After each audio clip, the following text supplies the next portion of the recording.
recognize myself for 5 minutes. Governor, you've apologized, correct? Correct. Have there been people that have been fired? Correct. Anybody also dismissed or otherwise retired? Yes. Did the state of Michigan do something wrong? Yes. Administrator McCarthy, the EPA do, in your mind, did the EPA do anything wrong? I don't know whether we did everything right. That's the challenge that I'm facing. Now, the challenge you're facing right now is my question. And my question is, did the EPA do anything wrong? I think we could have been, I would hope that we would have been more aggressive. I would hope that we would have escalated this issue. If we could have done absolutely anything to stand on a rooftop and scream about the challenges we're having. Okay, so you're just not, here's the fundamental difference. First of all, we have jurisdiction here in Congress on the EPA. I don't have jurisdiction on the governor.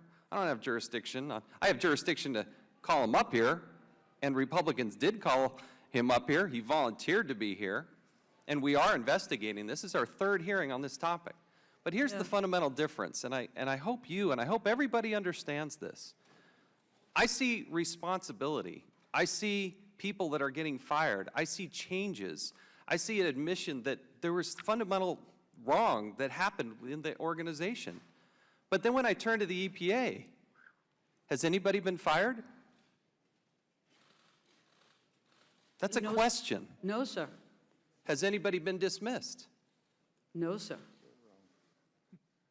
When the EPA Region 5 administrator there, Susan Hedman, the day you finally did take decisive action, when you were questioned about that, you said that her act of stepping down was courageous. I did. I'm going to ask you again. Did the EPA do anything wrong? The EPA worked very hard. Let me make one. Okay, no. Let me make one. No, because I have another question for you. No, hold on. Okay. Did the, Mark Edwards has testified here twice. He doesn't have a dog in this fight other than he wants good quality health for people, and he wants good clean water. And he happens to know the science behind the water. On those two hearings, did Mr. Edwards say anything that you think was wrong, or maybe you don't, or inaccurate? Do you think Mr. Edwards said anything that was inaccurate or wrong in those two testimonies? I think he was not at all informed about what EPA did. I think he knows nothing about the law, which he readily admits. He doesn't know how we're supposed to work in the system. He doesn't understand that the problem itself was the responsibility of the states.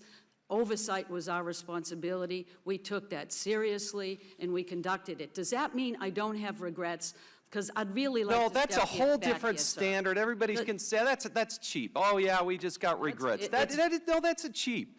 That's cheap. Well, so you have to look at how the law works, and we did. Yeah, you know what? And it failed. You failed. You said, quote, if there is anything I could do, if there was any switch I could pull, you had that under the law and you didn't do it. No, sir, I did not have that under the law. Yes, you did. If there is an imminent threat, there is an imminent threat, you can pull that switch. And you finally did in January. Administrator, you are wrong. There's two parts to that, sir. You skipped the second.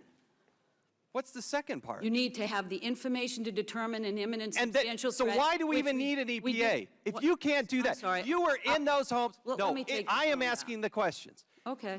Yes, okay. In February is when you first arrived on the scene, and it wasn't until January of the next year that you actually did something. That's the fundamental problem. Don't look around like you're mystified. That's what happened. Miguel Del Toro showed up in February. You didn't take action. You didn't. And you could have pulled that switch. We consistently took action from that point forward. There are a lot of people in this audience from Flint. Sir, nobody believes that you took action. You had those levers there. Mark Edwards from Virginia Tech, bless his heart. No, just listen for a second. Okay. Had the opportunity. They have said things like, we failed to get EPA to take lead and water risks seriously. It's possible, another quote of his, and this is possible because the EPA has effectively condoned cheating on the lead and copper rule monitoring since 2006. He read your op-ed that you put out that was one of the most offensive things I could possibly imagine. And he says about you, EPA Administrator Gina McCarthy that effectively absolved EPA of any wrongdoing or any role in creating the Flint disaster. If you want to do the courageous thing, like you said Susan Hedman did, then you too should resign. Nobody's going to believe that you have the opportunity, you had the presence, you had the authority, you had the backing of the federal government, and you did not act when you had the chance. And if you're going to do the courageous thing, you too should step down. My time has expired. And I will not close this hearing until Mr. Cummings has equal time as well. But let me go to Administrator McCarthy. The lead and copper rule requires you by law to update it every 6 years.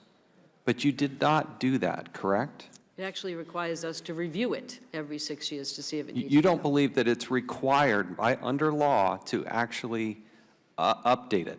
There are many laws that... You're just supposed to look at it? No, sir, we were actively looking at this. We are actively looking at this rule. It is very challenging. But you said if you want to do a substantive revision to it. Well, if you want to do what the last administration did, just tweak it a bit. It doesn't take that don't blame long. the Bush administration. You've been in office for more than 7 years now. So you said, in your own words, that you were going to have this new rule out in 2013, correct? I'm really not aware of that, sir. I know that the schedule that I'm aware of is a 2017 schedule. You mean the 2018 is what we heard testimony? Well, the draft would be out in 2017. That's what See, I'm aware this of. is my this time. is what's so frustrating. You have somebody like an expert like Mark Edwards come and tell us there's so many ways around this and there's so much confusion. Do you believe there's any confusion about the lead and copper rule? I do believe that it can be strengthened, and I do believe there are weaknesses. No, that's not what you asked, strengthened. I'm asking if you think there's any confusion. Well, I believe there probably is confusion. I'm not the one on the receiving end of it, but we work to clarify that whenever anyone has it. You're the administrator. What do you mean you're not on the receiving end Well, I of meant it? because we manage the program, the states do the implementation, and they do the enforcement. And in this case, we were very clear to them what their responsibility was under the existing law. So while I understand we should strengthen the law, I agree. So we had what we needed in place to prevent this from happening. Really? But then why did it happen? Because the state didn't implement and enforce appropriately. So you sent Miguel Del Toro in February 2015 out to go do the testing. That wasn't for a lead and copper rule testing. That was a testing for an individual in their home, which ended up being 3 houses where there was a localized problem. I did not have information until July 21st that there was a systemic problem with that system. Yet as soon as we knew there was any problem in 3 houses, we told them to start doing No, you didn't. No, the you proper didn't. treatment. No, I'm sorry, because we did. But the timeline is such that Miguel Del Toro does the testing. Yes. The report gets leaked, which he feels he was reprimanded for. It gets released. The mayor calls the EPA, Susan Hedman, and says, is this report true? Should I be worried? The answer is no, you have nothing to worry about. And the mayor went on television, we played it before this committee, and says it's safe to drink the water.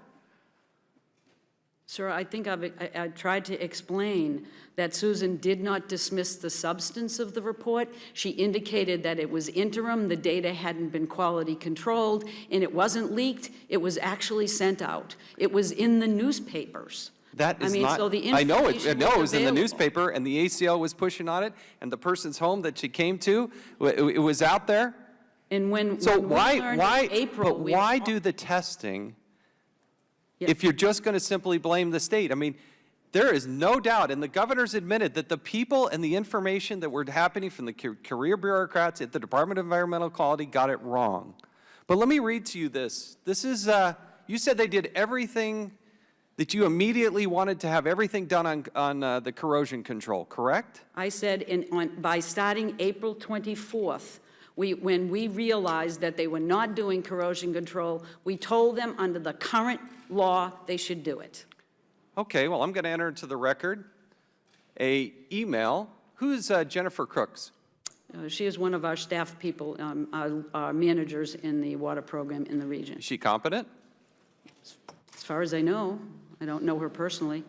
Okay, well, on July 1st, she sends, and there are a lot of DEQ personnel on here, and I'm going to read part of what she says. You just said that you told them to introduce the corrosion control in April. This is what she wrote to the Department of Environmental Quality. The idea to ask Flint to simply add phosphate may be premature. There are many other issues and factors that must be taken into account which would require a comprehensive look at the water quality and the system before any treatment recommendations can and should be made. Let me explain that, if you wouldn't mind. Sure. Because that actual advice came from Miguel. Because when I say you need to do treatment, it does not mean that I have a switch to turn on. He indicated that the agency didn't have the full water quality data.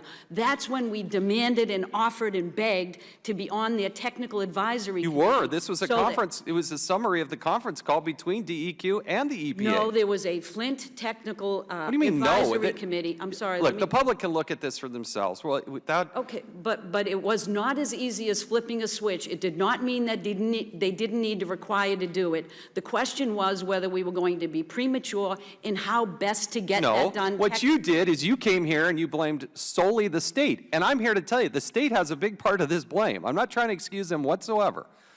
But you're trying to excuse everything from the EPA saying you told them to put phosphates in the water and they didn't. Sir, I'm not The trying to give document, blame, no, I'm trying to get wait till I'm facts done on the asking you the record. question. The documentation says that you actually had a conference call from the EPA telling DEQ to not do it yet. No, we were telling them that they had to do corrosion control. The method and treatment depended on experts to tell them how to do it. We offered that consistently from What did March you tell- on, and they actually never even took us up on it till September. That's not true. Well, I'm going to enter the record. We entered this before, November 3rd. Who is Peter Gravatt? He is the manager of our drinking water office and headquarters. Yeah, he's the Washington, D.C. expert. Here's what he wrote, okay? This is November 3rd. It appears there are different possible interpretations of the lead and copper rule with respect to how the rule's optimal corrosion control treatment procedures apply to this situation, which may have led to some uncertainty with respect to the Flint water system. So here you have a city who's begging for help. They know they're in trouble, okay? They're asking for that help, and I've got email after email from the Environmental Protection Agency saying, you know what, maybe you should hold off because we're not sure. Maybe there is confusion under the lead and copper rule. Maybe we are supposed to do 6 months of testing. I'm not excusing them at all, but you need to take some responsibility because you screwed up and you messed up 100,000 people's lives. 100,000 of them. 10,000 of those people are 6 years old and younger. And you take no responsibility. You don't think you did anything wrong, right? You don't think there's anybody did anything wrong. I already indicated that we could have worked more aggressively. Yeah. I wish we had. Can I explain the memo? Would you like me to? I want you to have an appreciation and an understanding of why the DEQ people are confused by the direction from the Department of Environmental from the EPA. There was no confusing signal sent from the agency. What were they during this supposed to period do? of time. Should they have put the phosphates in the water, yes or no? Not dumping it in without connecting with the experts, and they did not have the expert voice at the table because they refused to let us to the table. They were at the table. It comes from That the is not EPA. the sir, She I'm starts sorry. the email. That is not the task force we're talking Okay. about to provide technical expertise. Okay, let's go through the list. Leanne Smith, Richard Benzie, Chris Phillip, Carrie Monosmith, Dana, I'm going to mispronounce her last name. It's okay. Going through sir, this, hold on. I don't know those individuals, so. Yeah, they all work for you. And the EPA, some of them work for the here's what it says. Here's what it says. I'm sorry, DEQ, but from the EPA. Yeah. Thank you, Governor. Governor knows who works for him. Here's it. Below are my draft notes from our call last week. Thank you all for participating. I apologize, first apology I had seen, for the delay in getting out this draft for you to all review. And it says, don't simply add the phosphates.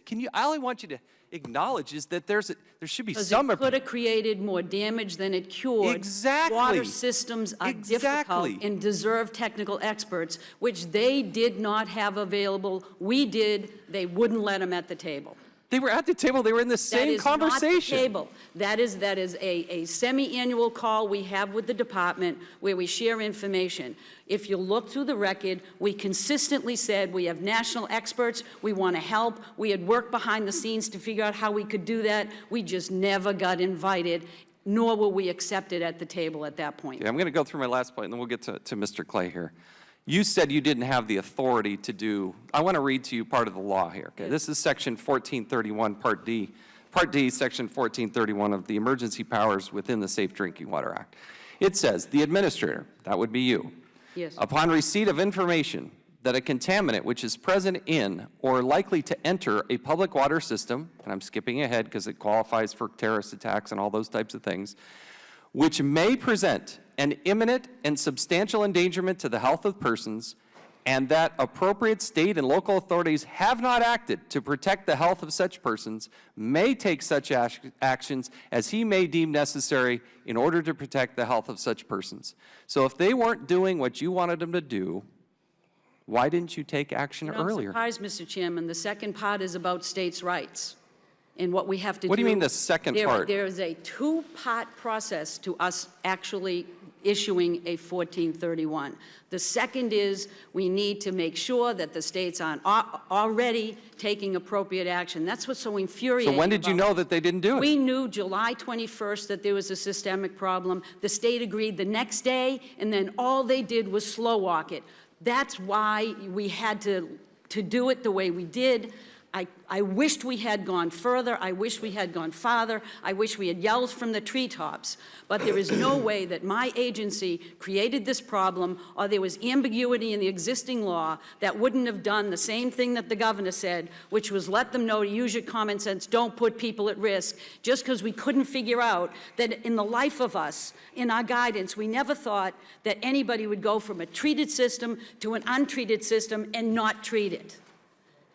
I didn't think we ever had to say that, because I never thought anyone would. That's where we are today. You can't have it both ways. You can't have people on the ground testing it, people like Miguel Del Toro doing those types of tests, That wasn't sending the up the type of warning test. flags. No, sending up the warning flags and then not acting. Okay. I'm going well past my time. We'll recognize the gentleman from Missouri. All right, Mr. thank Clay. you. Thank